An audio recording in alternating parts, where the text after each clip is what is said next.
मैं 12 साल का था जब मेरे पेरेंट्स की डेथ एक प्लेन क्रैश में हुई।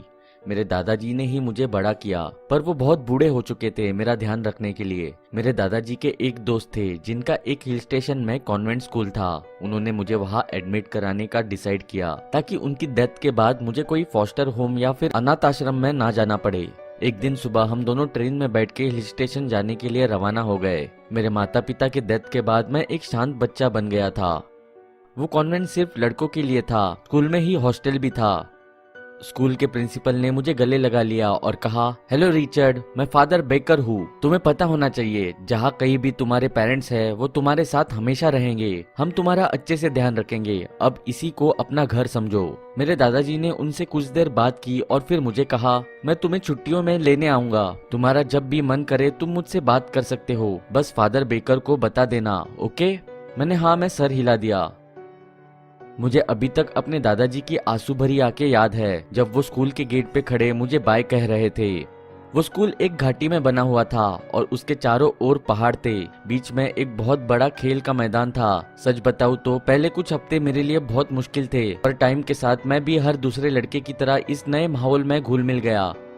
हॉस्टल के हर एक कमरे में 3 लोगों के सोने की जगह थी। मेरे रूममेट्स क्रिस और बर्नार्ड, जिसे हम बैरी बुलाते थे, हम बहुत जल्द ही अच्छे दोस्त बन गए। हम एक टीम थे। वो लोग मुझे हमेशा बदमाशों या किसी भी प्रॉब्लम से बचाते थे। शायद वो मेरे लिए बुरा महसूस करते थे।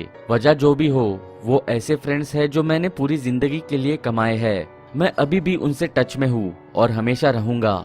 अब वापस कहानी पर आते हैं। हमारा कमरा एक जंगल के सामने था, एक एबेंडन झील के साथ। वो हमारे हॉस्टल की पीछे वाली साइड थी। वहाँ छोटे छोटे पौधे और टूटे हुए पिलर सब जगह बिखरे हुए थे।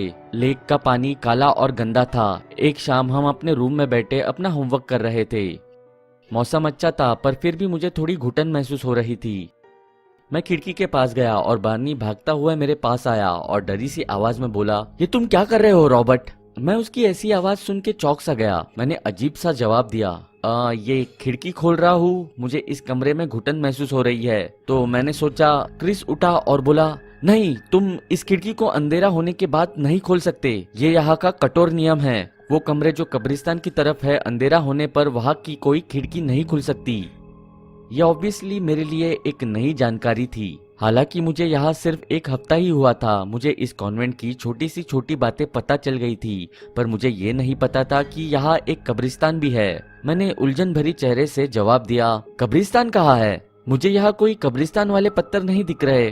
मेरा मतलब, जब कल सुबह भी मैंने खिड़की खोली थी तो मुझे सिर्फ पेड़ पौधे ही दिखे उस एबेंडन झील के पास। क्रिस अपनी सीट पे वापस बैठ गया और अपने ग्लास से पानी पीने लगा। बर्नी ने मुझे धीमी आवाज में कहा, बैठ जाओ, हम तुम्हें बताते हैं। मुझे उनका बर्ताव इतना चेंज देखकर काफी आश्चर्य हुआ।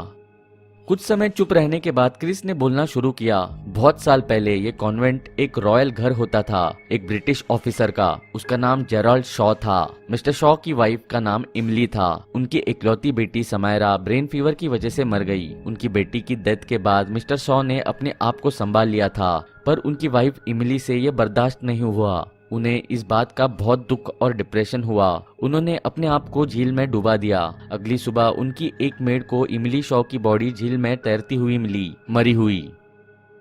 मिस्टर शॉ ने अपनी वाइफ के लिए फ्यूनरल ऑर्गेनाइज किया। उन्होंने उसे चर्च के कब्रिस्तान में दफनाया, पर अगली सुबह उन सब ने एक बहुत ही अजीब घटना देखी। उन्होंने देखा उसकी कब्र खुदी हुई थी और कॉफिन ग्राउंड पे ऐसा पड़ा था जैसे किसी ने निकाला हो।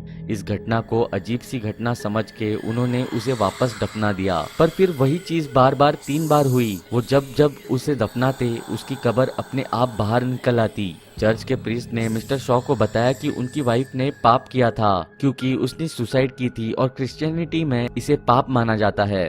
हॉली चर्च का ग्रेवयार्ड उसकी बॉडी को स्वीकार नहीं कर रहा। गुस्से में मिस्टर शॉ ने अपनी बीवी की बॉडी ली और उसे उसी मैदान में ही दफना दिया जो उस समय घर का गार्डन था। तब से लोगों का कहना है कि इमली की आत्मा वहां भटकती है और अगर वो किसी को दिख जाए तो उस इंसान को मारकर उसकी आत्मा निकालने की कोशिश करती है। वो अभी भी वही दफन है और उसके नाम का पत्थर शायद उन्हीं झाड़ियों में कहीं खो गया है।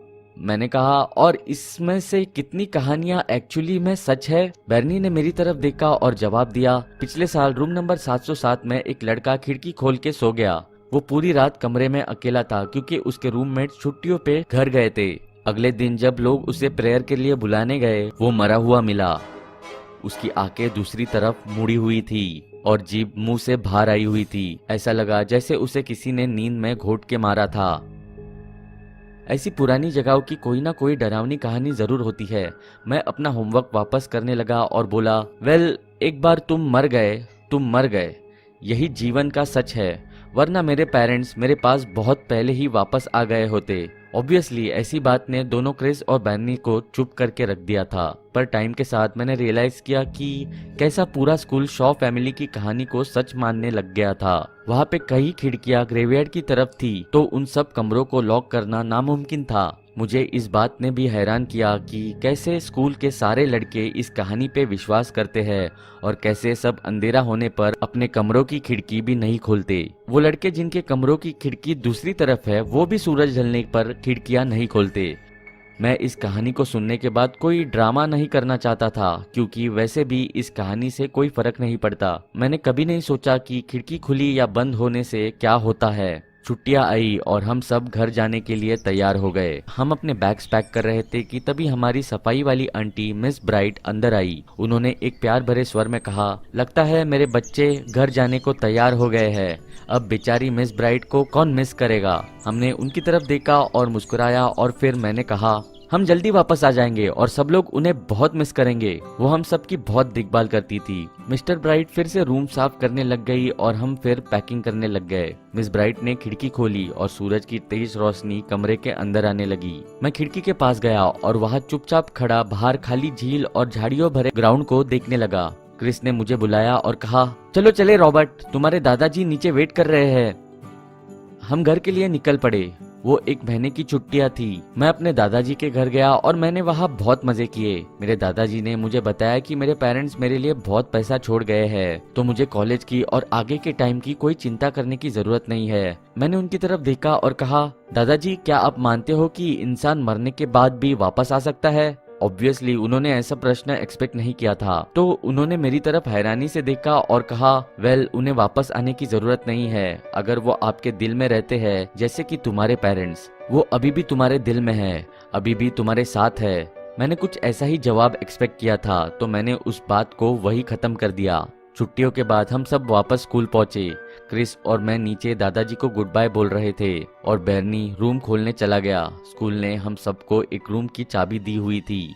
जैसे ही उसने रूम का दरवाजा खोला, हमें उसकी चीखने की आवाज आई। हम तुरंत अपने कमरे की तरफ भागे। हमने देखा बेरनी जमीन पर बेहोश पड़ा था, पर उसके अलावा वहाँ और बहुत कुछ हो रहा था। कमरा पूरा लूटा हुआ लग रहा था, जैसे किसी ने हर एक फर्नीचर के पीस पे अपना गुस्सा निकाला हो। यही नहीं, वहाँ पूरे फ्लोर पे खूनी पैरों के निशान भी थे और खिड़की पूरी तरह से खुली हुई थी।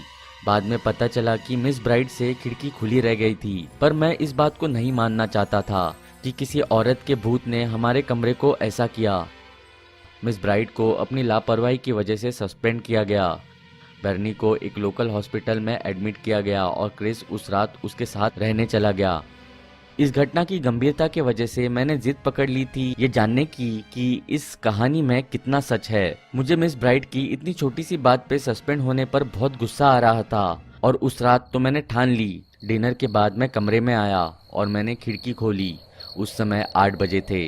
ये ठंडी हवा का झोंका अंदर आया। पीछे की एबेंडन झील बिल्कुल वही खड़ी थी। टीड़ों की आवाज से वहाँ का माहौल थोड़ा डरावना सा लग रहा था। मैं वापस बेड में गया और अपने आप से कहा, देखते हैं कि तुम सच में हो या नहीं, एमिली। मुझे याद नहीं वो क्या टाइम था, पर मैं किसी की गहरी सांसों की आवाज से उठा।